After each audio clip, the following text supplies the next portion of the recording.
नमस्कार प्रिय दर्शकों, हाजिर हूं मैं जन्म कुंडली अध्ययन करने के लिए। एक जन्म कुंडली लेकर आप सबके सम्मुख उपस्थित हुआ हूं। ये जन्म कुंडली एक युवती की है। आइए हम सभी मिलकर इस जन्म कुंडली का अध्ययन करेंगे। मैं जन्म की तारीख आपको बता देता हूं, नोट कर लीजिए।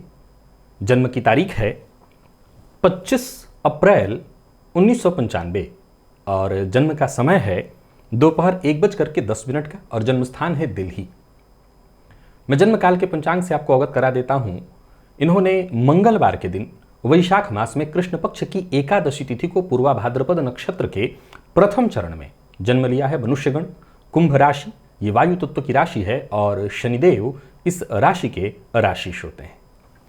तो कर्क लग्न की कुंडली कुंभ राशि, लग्नेश का जाकर के जन्म कुंडली के अष्टम भाव में बैठना, वैसे चंद्रमा को अष्टम का दोष तो नहीं होता, परंतु ये चंद्रमा शनिदेव के साथ जन्म कुंडली के अष्टम भाव में जाकर के बैठे हुए हैं। अब वहीं देखिए, लग्न में ही मंगल बैठे हुए हैं जो कि नीच राशि के हैं। साथ ही साथ बुध, केतु और सूर्य दसम भाव में, सूर्य जो है 10 अंश 51 कला के साथ षडबल के सबसे बली ग्रह बनकर के बैठे हुए हैं इनकी कुंडली में। अब देखा जाए तो सूर्य इनकी कुंडली में षडबल में सबसे बलवान। अश्विनी नक्षत्र में 10 अंश 51 कला, 10 अंश का जो सूर्य होता है परमोच्च होता है, तो परमोच्च सूर्य इनकी कुंडली में दिखाई पड़ रहे हैं और नौमांश में भी वो ठीक ठाक स्थिति में है, कर्क राशि में बैठे, यानी नीच राशि में नहीं है। ये बहुत ध्यान रखना होता है कि जन्म कुंडली में कभी कोई ग्रह उच्च राशि में दिखाई पड़े तो नौमांश में भी उसकी स्थिति को अवश्य देखिए। कहीं नौमांश में यदि वो नीच का हुआ तो उच्च का यहाँ दिख जरूर रहा है, लेकिन वो फल उच्च का नहीं दे सकता। जन्म कुंडली के चतुर्थ भाव में राहु और वहीं देव गुरु बृहस्पति को इनकी कुंडली में देखिए पंचम भाव में वक्र अवस्था में जाकर के बैठे हुए हैं। 7.5 वर्तमान समय में इनको चल रही है और साथ ही साथ शनिदेव की दशा। प्रिय दर्शकों, विषयोग जन्म कुंडली में हो तो इसमें कहीं कोई दो मत नहीं कि ये मानसिक अशांति और परेशानी का कारण तो बन ही जाता है। वहीं एक सूत्र आपको मैंने बताया था शॉर्ट वीडियो में कि शनि चंद्रमा की युति पर यदि मंगल की दृष्टि पड़ जाए तो ये कहीं ना कहीं दुर्घटना, आकस्मिक जीवन हानि की भी संभावना को प्रदर्शित करता है। इनकी कुंडली में वैसे तो शनिदेव स्वगृही होकर के बैठे हैं, सो आकस्मिक जीवन हानि वाली बात नहीं कही जाएगी, पर फिर भी स्वास्थ्य से संबंधित परेशानी या ऑपरेशन की नौबत ये जीवन काल में ले ही आता है। शनि चंद्रमा की युति से विषयोग बनता है और विषयोग से मानसिक अशांति जातक को जीवन काल में बनी रहती है। साथ ही साथ दाम्पत्य जीवन पर भी इसका असर पड़ता है। कर्क लग्न की कुंडली के बारे में वैसे भी अगर मैं कहूं तो दाम्पत्य जीवन की जब भी मैं इनकी चर्चा करता हूं तो मैं कह दिया करता हूं कि इनका दाम्पत्य बहुत सुखद नहीं होता। प्रिय दर्शकों, दाम्पत्य की बात मैंने क्यों की? क्योंकि इस कुंडली से संबंधित बहुत से प्रश्न नहीं है। कारण ये जातिका अभी वर्तमान समय में गवर्नमेंट जॉब में है और इनके पति भी गवर्नमेंट जॉब में हैं, ठीक ठाक पद पर हैं। इन लोगों का जीवन बहुत बढ़िया ही है, ठीक ठाक। पर इनकी जो परेशानी है वो बीते कुछ दिनों से इनके साथ चल रही है। अब परेशानी है या इन्होंने परेशानी को अपने गले लगा लिया है, अब ये हमें तय करना है। और इनके बस एक ही यही प्रश्न है, इसी प्रश्न का हमें जवाब देना है। और प्रश्न क्या है? प्रश्न यही है कि जहां ये जॉब कर रही हैं वर्तमान समय में, वहीं पर एक और इनका पूर्व का मित्र जॉब में आया है और कहीं ना कहीं इनका ये कहना है कि मैं उससे पूर्व से भी जुड़ी हुई थी और ज्यादा मैं अपना जुड़ाव उसके साथ महसूस कर रही हूं। मैं क्या करूं? अच्छा, कमाल है कि जब ये प्रश्न इन्होंने पूछा तो फिर वीडियो बनाने की आवश्यकता क्या है? ये तो बड़ा सरल सा प्रश्न है कि क्या जवाब देना चाहिए। इन्होंने कहा कि मैं जानती हूं कि आप क्या जवाब देंगे, लेकिन इसके बावजूद मैं चाहती हूं कि आप मेरे बारे में बताएं, सोचें। केवल ये तय कर लेना कि एक मन का भटकाव है और बस मैं ऐसा निर्णय ले रही हूं, तो ऐसा नहीं है। अच्छा, कमाल देखिए, कर्क लग्न के जातक अगर मेरे दृष्टिकोण से देखें तो अगर ऐसा निर्णय ले रहे हैं तो मानसिक भटकाव के अलावा तो कुछ हो ही नहीं सकता। मैं मानसिक भटकाव के साथ साथ भावुकता को उसमें जोड़ दूंगा, और ये मनुष्यगण की हैं तो इसमें कहीं कोई दो मत नहीं कि भावुकता अपने प्रबल प्रचंड अवस्था में। एक और बात, ये जिससे वर्तमान समय में जुड़ी हुई हैं, जो इनका वर्तमान का मित्र है, असल में वो मित्र तो है लेकिन उम्र में इनके बराबर का नहीं है। जैसे इनकी पति की उम्र जो है उससे वो कहीं सीनियर था, वो व्यक्ति इनसे काफी सीनियर है, उसका वैवाहिक जीवन बीते दिनों टूट गया है, समाप्त हो गया है। अब बड़ा सरल ढंग से इसे सुनना और समझना होगा। केवल ये इनकी अकेले की कहानी नहीं है। इन्होंने अपनी हिम्मत दिखाई और मुझे कहा वीडियो बनाइए, मैं बना रहा हूं। बहुतों के साथ ऐसा है। ये भटकाओ, सामने वाला दुखी है क्योंकि उसका वैवाहिक जीवन अब नहीं है। अगर एक बार ध्यान से देखें, मैं मानवता की बात बाद में करूंगा, विचार और मित्रता की बात बाद में करूंगा। इनसे बेहतर शिकार कोई हो ही नहीं सकता। शिकार शब्द का इस्तेमाल मैंने किया, कोई हो ही नहीं सकता, क्योंकि कर्क लग्न मनुष्यगण दाम्पत्य बहुत अच्छा नहीं, खराब नहीं, तो उनका बहुत अच्छा भी हम नहीं कहेंगे, क्योंकि मैं हमेशा से अपने कार्यक्रमों में कहता रहा हूं कि इस लग्न के जातकों का दाम्पत्य बहुत अच्छा नहीं होता। क्या कारण होगा? एक कारण तो सामने ही विद्यमान है, मन भटक गया। मन भटकाने का कारण इस कुंडली में आप साफ साफ देख रहे हैं। अब कुछ कमाल की बातें और सुनिए। इस कुंडली में ये जो शुक्र आप देख रहे हैं जन्मांक में उच्चके होकर के बैठे हैं, जन्म कुंडली के 9वें भाव में पापकर्तरी योग में, और साथ ही साथ यहां जो देव गुरु बृहस्पति को देखिए, जन्म कुंडली का 5वां भाव प्रेम का है, प्रेम। और इस भाव के मालिक जाकर के इनकी कुंडली के लग्न में नीच राशि में बैठे हैं।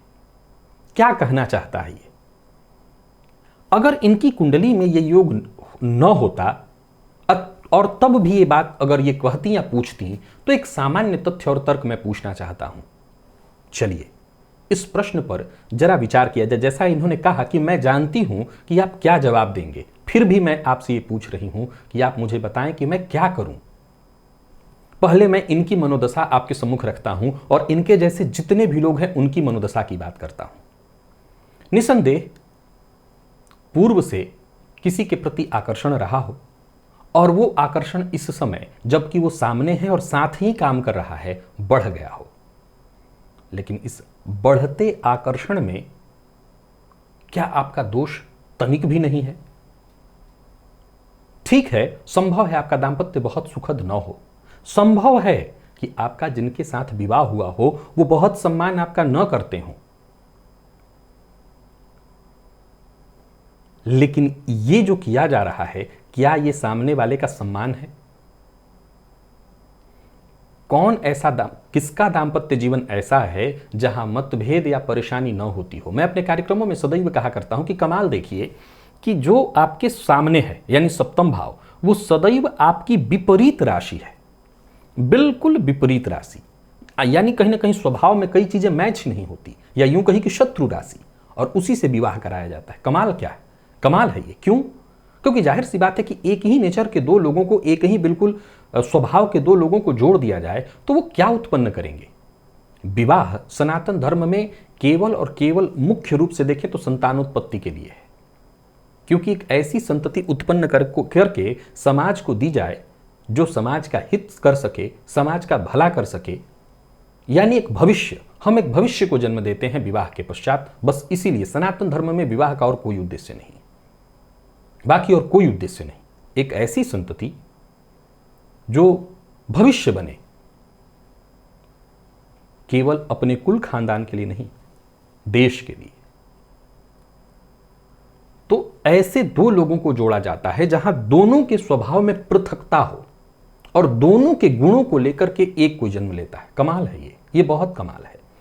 मैं पहले ही से जानता हूं कि आपका निसंदेह देखा जाए तो दाम्पत्य बहुत सुखद नहीं होगा, लेकिन ये जो निर्णय आपके द्वारा हो रहा है, इस भटकाव को, मैं भटकाव अब शब्द यहीं से शुरू करता हूं, इस भटकाव को क्या जल्दबाजी का निर्णय न कहा जाए? आप नौकरी में हैं, पद पर हैं, एक सम्मान है समाज में, ये कर लेने से क्या सम्मान की हानि नहीं होगी? और तो और अब हम सीधे इन सभी बातों को छोड़ देते हैं, एक सीधा प्रश्न खड़ा करते हैं, इस व्यक्ति का क्या दोष है जिससे आपका विवाह हुआ है? संभव है कि अगर उसकी तरफ से कोई कमी होगी तो क्या आपकी तरफ से कोई कमी नहीं हो रही होगी? क्या बिना दोनों की तरफ से कोई कमी किए ही दाम्पत्य जीवन में मतभेद और परेशानी शुरू हो रहा होगा या चल रहा होगा? नहीं, दोनों ही मिलजुल करके कुछ न कुछ परेशानी करते हैं खड़ा, किसी की तरफ से कुछ और किसी की तरफ से कुछ, किसी की तरफ से ज्यादा किसी की तरफ से कम। इसी पर तो टिका है दाम्पत्य जीवन। तो कहीं ना कहीं कमी तो आपकी तरफ से भी होगी। तो दंड केवल इसको क्यों? सोच के देखिए।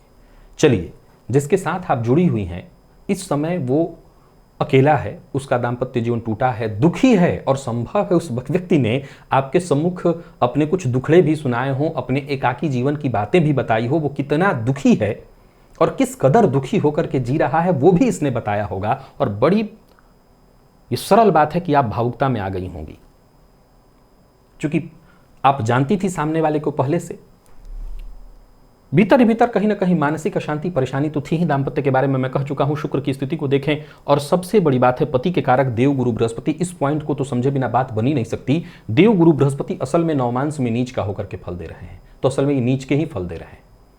तो मैं समझता हूं कि दाम्पत्य जीवन कोई बहुत सुखद इस कुंडली में था नहीं, लेकिन ये प्रेम का जो संबंध है वो भी इस कुंडली में कहीं नहीं दिखाई पड़ता। क्यों? क्योंकि पंचम पति नीच राशि में बैठे हैं। पंचम भाव पर अगर देखें तो निसंदेह इस कुंडली में शनिदेव की दृष्टि पड़ रही है, और पंचम भाव में ही देव गुरु बृहस्पति बैठे हुए हैं। शुक्र जो कि प्रेम इत्यादि के कारक, ये पीड़ित अवस्था में साफ साफ दिखाई पड़ रहे हैं। कहीं से भी ये उचित निर्णय नहीं हो सकता।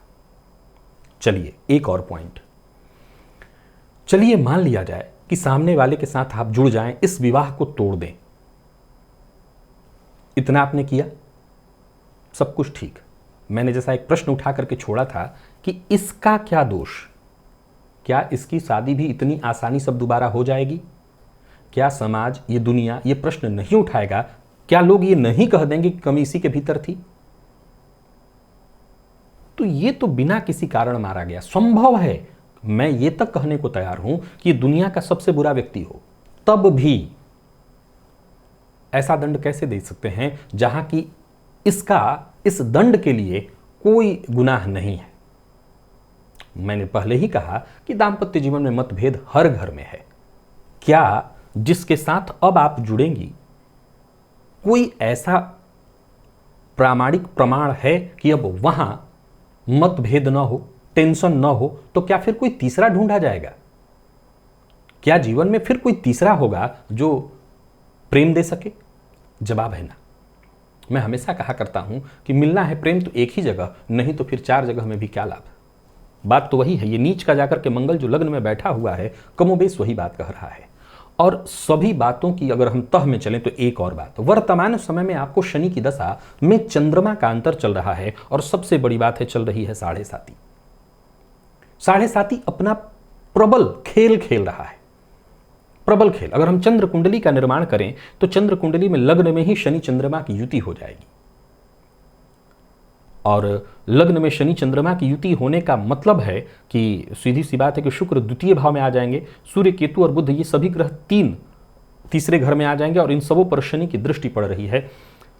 निसंदेह इस कुंडली में कई बार मानसिक अशांति, बदनामी के योग। अच्छा, ये सूर्य जो उच्च राशि में बैठे हैं, शनि की दृष्टि से दृष्ट केतु के साथ, चतुर्थ भाव में राहु का होना, हालांकि स्वाति नक्षत्र में बैठे राहु हैं, लेकिन ये कुंडली कर्क लग्न की है। फलतः जरा चतुर्थस्थ राहु को देखिए, ये घर तोड़ने का, विच्छेद करने का सामान उपस्थित किए हुए हैं।